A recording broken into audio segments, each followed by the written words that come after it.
house and welcome back. Is that helpful or no? I think yeah. Okay, so this month I read, this is the October reading wrap up? Yeah. Okay, so I read 10 books in the month of October, and the first two are a part of a series. So I read the Wells Ranch series by Bailey Hannah, and it's Alive in Wells and then Seeing Red.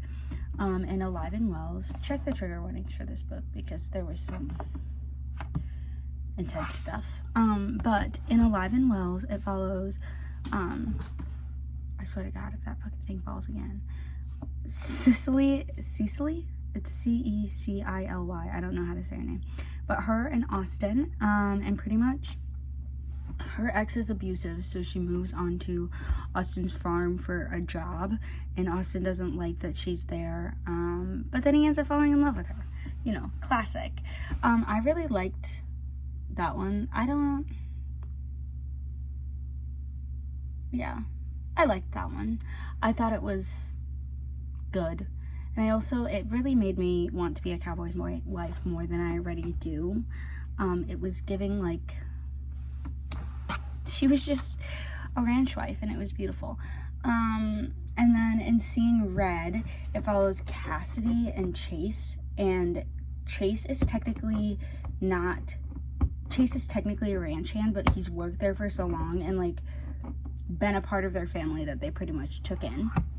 And so they call him Red because he's a ginger, obviously. And pretty much what happens is Cassidy and her boyfriend break up, so she hooks up with Chase to, like, just let it all out, you know? And she has a thing where she doesn't like dating people from her hometown because they've all known each other for so long, blah, blah, blah.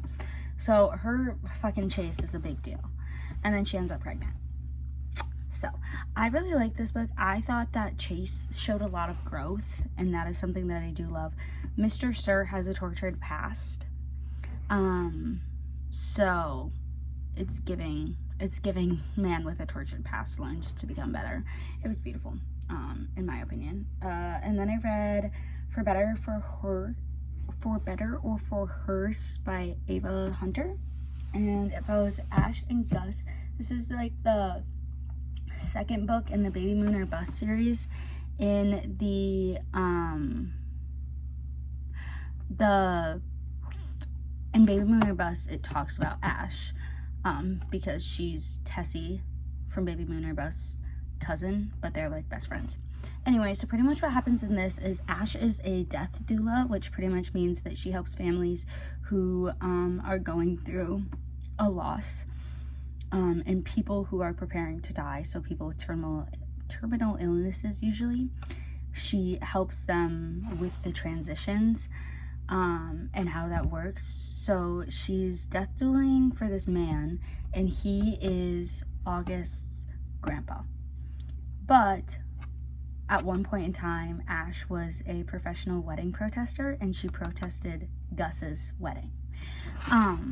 So it was very much so enemies to lovers.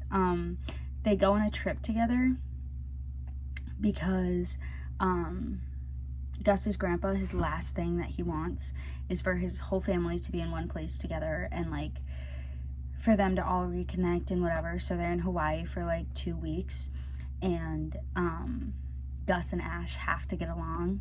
It was beautiful. Every single thing about this book was beautiful. Yeah, that's dead ass all I have to say. It was beautiful. I've never, like, heard of a death doula before or known anything about that, and I thought it was really interesting. I also loved Gus's grandpa. I can't remember his name, but I loved him. He was the main character, really. I felt like there's a lot of growth in this book as well. And yeah, you also got to see Solomon and Tessie, and I loved that. Anyway, then I read All Too Well by Corinne Michaels. This book was good. I don't know if it was necessarily super memorable, but I did enjoy it. It's brother's best friend coming back together after being apart for so long, blah, blah, blah, you know, all the things. and it follows Lachlan and Ainsley, and pretty much Ainsley moves back. Oh, Ainsley works for a newspaper, and so she moves back. She goes back home to her hometown to do a interview with Lachlan because he used to be the quarterback, blah, blah, blah. He's now a firefighter, but there was a big story done on him.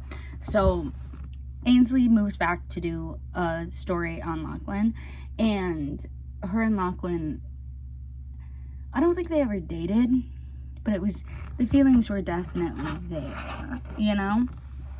So pretty much single dad, brother's best friend. You know how it is.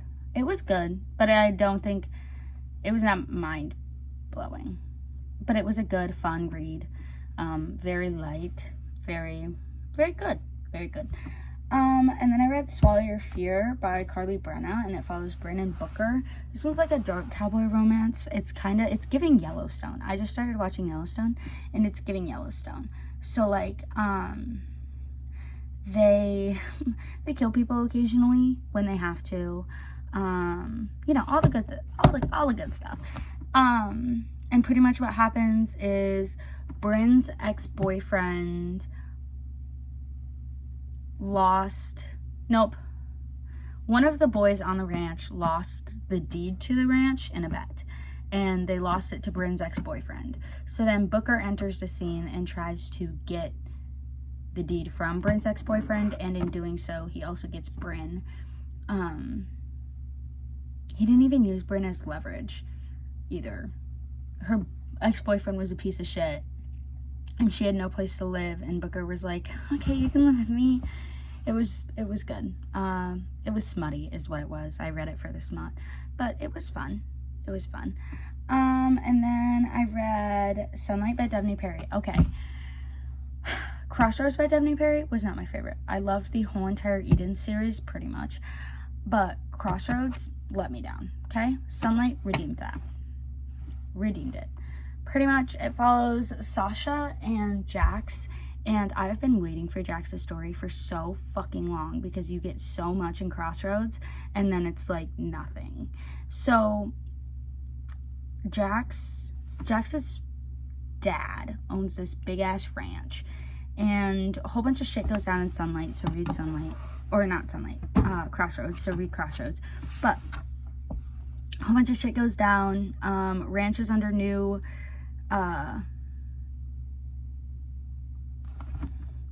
management, blah, blah, blah. Under the new management, Sasha comes in as what is it called? She's a front desk lady. And I feel like Sasha might have a bad past, but I genuinely cannot remember. But pretty much what happens is one night her and Jax end up fucking. I've read a lot of books and I think I'm getting some things confused, but I know they end up fucking and she ends up pregnant. I don't know, guys. Pretty much it's an accidental pregnancy book, and Jax grows a lot, and I think that Sasha has a bad past. She does.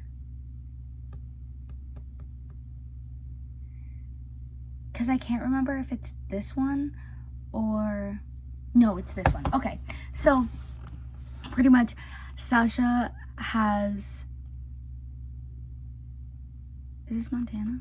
Guys, I don't know. We're going to stop talking about it. It was really good. I really enjoyed it.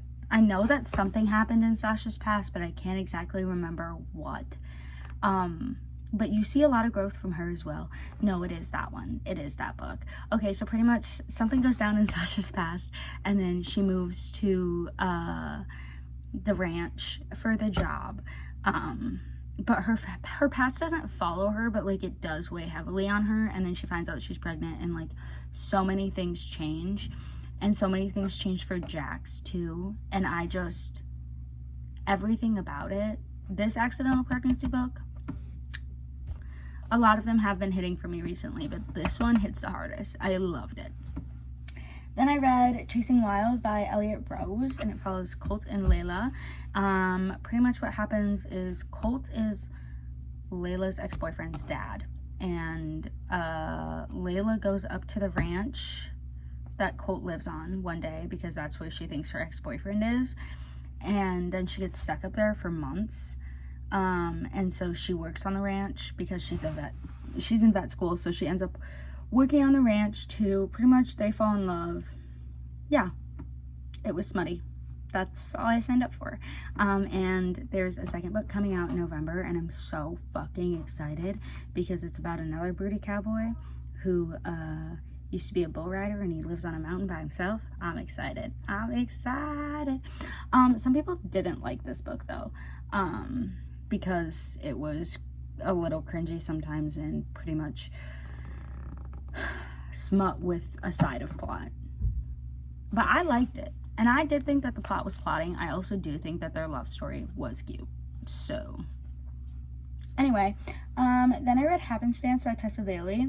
I know that the main girl's name is Elsie, and then there's 3 other guys. But I can't remember their names, and I'm too lazy to get up my book and look. So, okay. So pretty much what happens in that one is Elsie works for works in a journalism, like a news place, and she's not a reporter, but she wants to be one. So she follows a story about the assistant mayor and some union worker and how they're sabotaging the mayor, blah, blah, blah. Because of this story, she's on not a ferry, but one of the things, I think it's a tram. We're gonna say it's a tram. She's on the tram, and it's her on the tram with 4 other guys, and it gets stuck. And then things go down, and then more things go down, and then shit hits the fan. It's Tessa Bailey, so you know that the spice is spicy. But each of these men, like, each of them had something wrong with them, and I thought it was really beautiful how they grew. Because, like, it was a construction worker, a rugby coach, and an ex-porn star. And each of them had their little flaws, and they all healed together. This is not one of the ones where the guys fuck each other, though. It's 1 girl, 3 guys, not all together.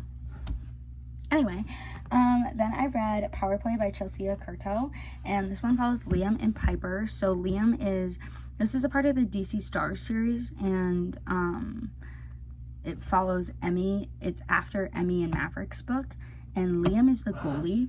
One thing about me is I love goalie. I love hockey romances where it's the goalie.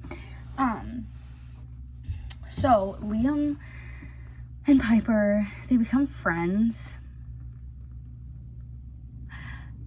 Yeah, they're like friends, and then Piper confides in him about all this shit, so then they become friends with benefits so he can, like, teach her things, and then they end up getting married in Vegas.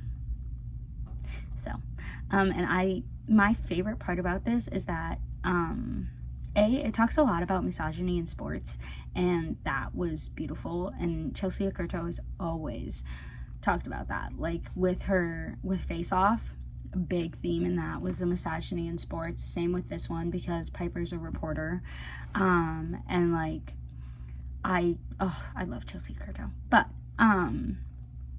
Piper's a reporter, and Liam won't talk to the press, but he'll talk to Piper, and it was beautiful. And I'm also in a journalism class right now, and we talk about the FCC all the time, and they talked about the FCC in there because Liam kept swearing, and it was just funny. It made me smile, and it made me giggle. And then I read Lights Out by Navessa Allen, and it follows Josh and Allie. This one was one of my favorites this month because it was so fucking funny. Like, technically it's a dark romance, but it's giving Butcher and Blackbird with less murder. And I loved it. It was funny. Pretty much Allie is a nurse, and in her free time she likes to scroll through TikTok and watch this man who posts in a mask. She likes to watch his thirst traps. Turns out that man is her ex-boyfriend's roommate. And that man becomes obsessed with her. So there's some light stalking. There is a little bit of murder. But there's a lot of laughs. There's a lot of growth. on Josh's part. Josh is a beautiful soul. If Josh were to show up at my dorm today, I'd let him take me wherever he wanted to take me. Anyway, for stars for all of these books, I'd say Alive and Wells is 3.5. It was good, but it wasn't that memorable. And I would say same with Seeing Red. There is going to be a third book in that series, I believe, and I think that one's going to be my favorite just because of the build-up. Then for Better for Horse, 4 stars. All Too Well by Corinne Michaels, 3 stars. Swallow Your Fear, 3 stars. Sunlight, 4 stars. Chasing Wild, 3 stars. Happenstance, 3.5. Power Play, 4.5 probably. And Lights Out, 5, easy. So yeah, those are the 10 books that I read in October. It's currently November 7th, so hopefully you are seeing this soon after that, but wouldn't surprise me if you're not. Okay, peace out, home slices.